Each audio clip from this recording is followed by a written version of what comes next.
Efa ela nazahoantsika fanaovantegna fa tsy mety hita ny fandrosoagna mba firiagna eke Wow, fa za matahotra Arovanai, Sarananai, Gaskati Kaja, Aukizani Yadi Yadi.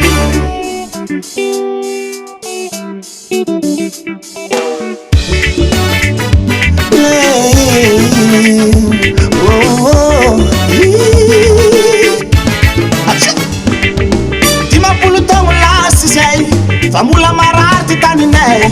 Sikinay, sikinay, sikinay Ramula usanay ngisay Dimapulu taon garangitin Si miakatry zay fa mahay mitin Sikinay, sikinay, sikinay Ramula ugetsay ngisay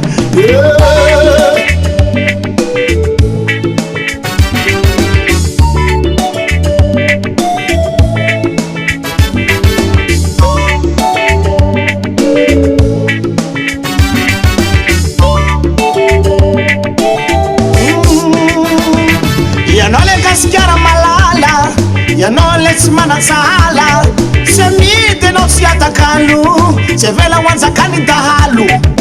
Gaskara reny malala Tsy kene olalaovy ny adala Saladitsy anjakany baroa Fatany manao tompleroa Gaskara tinitsika jiabe Miavalatsika kaza miady Gaskati ni tsika jiabe Aleva doktera Iberti Manse Manse Manse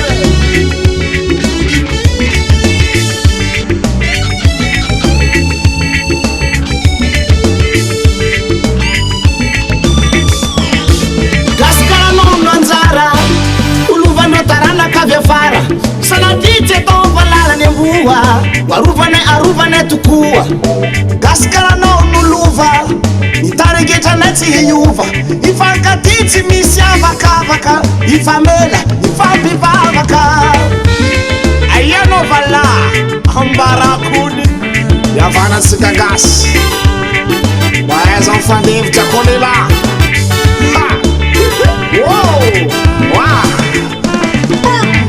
Sasatu ndraiky isakanyany Malagasy mbô miady fahafany Krisy mandevy zay fa hokany zany Oaiza tolozozanao koralay Arekotonda fanjakagnary Tsy miova anefa raha fahita vidindra mbô manonga Kara tomatomotraka mamotraka zay vohy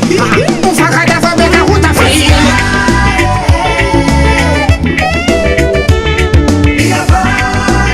Zay mandinikady mbola naveny antsara